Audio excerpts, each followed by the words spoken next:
मसीह क्रूस पर कही गई इन 7 बातों का बहुत गहरा आत्मिक अर्थ है।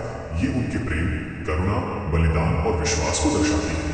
आइए एक एक करके समझते हैं। पहला, हे पिता, इन्हें क्षमा कर क्योंकि ये नहीं जानते कि ये क्या कर रहे हैं। अर्थ, यीशु ने अपने सताने वालों, उन्हें क्रूस पर चढ़ाने वालों के लिए प्रार्थना की। ये दर्शाता है कि उनका प्रेम बिना शर्त है। उन्होंने बदले की भावना नहीं रखी बल्कि क्षमा का मार्ग दिखाया। हमें भी सिखाते हैं कि हमें भी दूसरों को क्षमा करना चाहिए। दूसरा, मैं तुझसे सच कहता हूँ, आज ही तू मेरे साथ स्वर्ग में होगा। अर्थ, एक चोर जिसने अंतिम समय में यीशु पर विश्वास किया, उसे उद्धार मिला। इसका अर्थ है कि परमेश्वर की दया और उद्धार किसी के भी लिए देर नहीं करता। आखिरी क्षण तक भी आशा है, सिर्फ सच्चे मन से विश्वास की जरूरत है। तीसरा, हे माता, देख तेरा पुत्र है, देख तेरी माता है। अर्थ, यीशु अपने दुख और पीड़ा में भी अपनी माँ की चिंता कर रहे थे। ये पारिवारिक प्रेम और जिम्मेदारी का प्रतीक है। वो हमें सिखाते हैं कि हम अपने परिवार और प्रियजनों की चिंता करें और एक दूसरे की देखभाल करें। चौथा, हे मेरे परमेश्वर, तूने मुझे क्यों छोड़ दिया।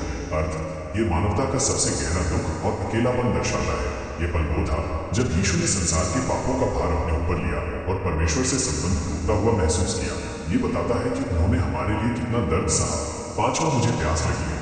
अर्थ, ये यीशु की शारीरिक पीड़ा का प्रतीक है। वो भी पूर्ण रूप से मानव थे। साथ ही ये पुराने नियम की भविष्यवाणी की पूर्ति भी थी।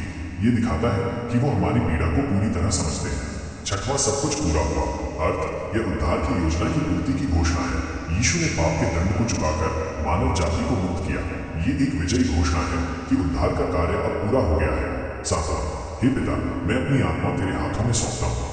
अर्थ, यीशु ने अपने जीवन का अंत पूर्ण विश्वास के साथ अपने पिता परमेश्वर में किया। ये हमें सिखाता है कि हमें भी हर स्थिति में परमेश्वर पर भरोसा करना चाहिए और अपनी